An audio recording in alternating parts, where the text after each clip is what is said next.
Hello guys, welcome to today's Topic TV. Bandang alas 3:30 ng hapon, isang beking customer ang pumasok sa isang tindahan at nagtanong ng isang produkto.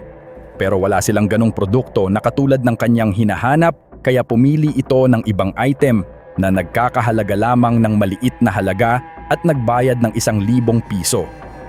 Nang tanungin kung may eksaktong bayad, sinabi ng customer na wala umano at nagbanggit pa ng iba't ibang detalye na tila nakakadistract sa kausap.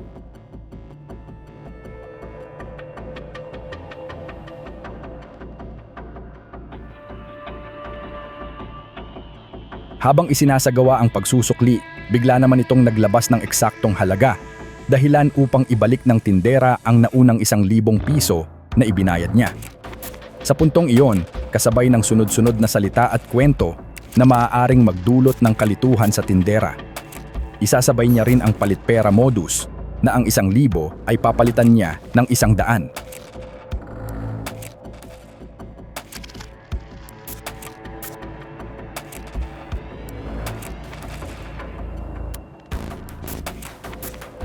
Pero dahil sa pagiging alerto ng tindera, sinabi ng tindera na 1,000 talaga ang ibinigay sa kanya.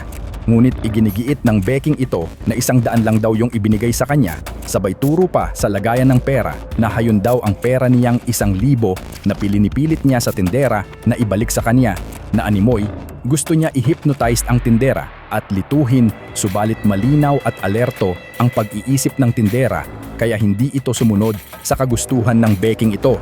Sinabi pa nito sa tindera na mukha ba siyang manloloko? Taga dyan lang daw ang bahay niya sa may barangay hall. Subalit ang tindera ay medyo natatawa na lamang sa mga sinasabi niya dahil duda na siya sa mga kilos at pananalita nito.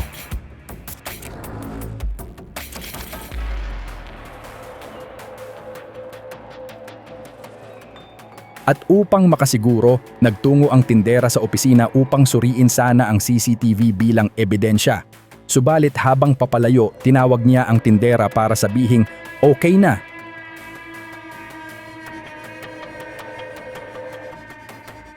Subalit nagtuloy-tuloy lang ang tindera sa opisina kaya ang Becky ay dali-daling umalis na sinasabing may kasamang naghihintay sa labas sakay ng motorsiklo at mabilis na nilisan ang lugar.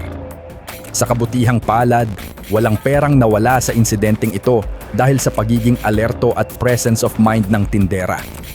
Ang pangyayaring ito ay malinaw na paalala na mahalaga ang pagiging alerto, kalmado at maingat sa bawat transaksyon, lalo na kapag nagbago ang isip o kaya naghahanap sila ng wala, at kapag 1K ang pera at binalik o isinauli ulit ang binili, ay maging alerto ka na dahil palit pera modus na yan.